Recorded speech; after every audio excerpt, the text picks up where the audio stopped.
So, oh my gosh, you guys, um, my heart is so full right now. The coolest thing just happened. Um, it, and Poppy and Lucy Lou and Juniper are all happy. I think they can sense how happy I am. And I'm sitting here with Robbie and Murphy. So I've been watching Batgirl a lot today because her sister Rosabelle got adopted yesterday into our Sidekicks for Seniors program, and I just wanted to make sure like she was okay because I did decide to separate the sisters just because Rosabelle was getting a little rough, and Batgirl was kind of crying out. And anyway, long story short, so I had set up before we went on vacation a an appointment for another sidekick for seniors kind of meet and greet. And so this wonderful lady came in with a friend of hers, and she's got just the coolest story. She was in education for years. She has two master's degrees in the education field and interpersonal relations, and which is just like right up my alley. And she also happens to be blind, and she's a senior citizen who lost her husband maybe about 3 years ago, has been very lonely, and recently moved into a kind of like an assisted living facility, but one of those where you get your own apartment, but you're there with other seniors. Anyway, so she was looking for a kitty, and I had midnight on my mind for her, maybe, and I had also had Murphy here on my mind for her.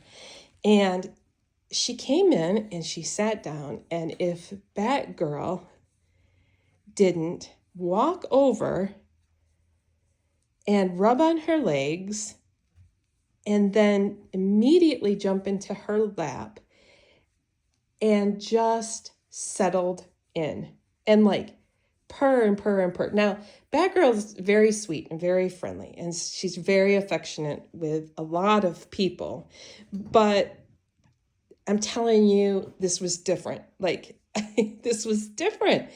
Like, it almost gives me the chills because Batgirl chose her. Like, and we've seen this happen before where somebody comes in and a cat just says, "You're my person.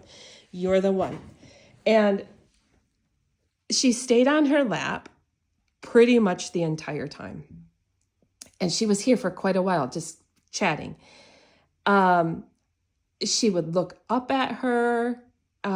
She would nuzzle into her.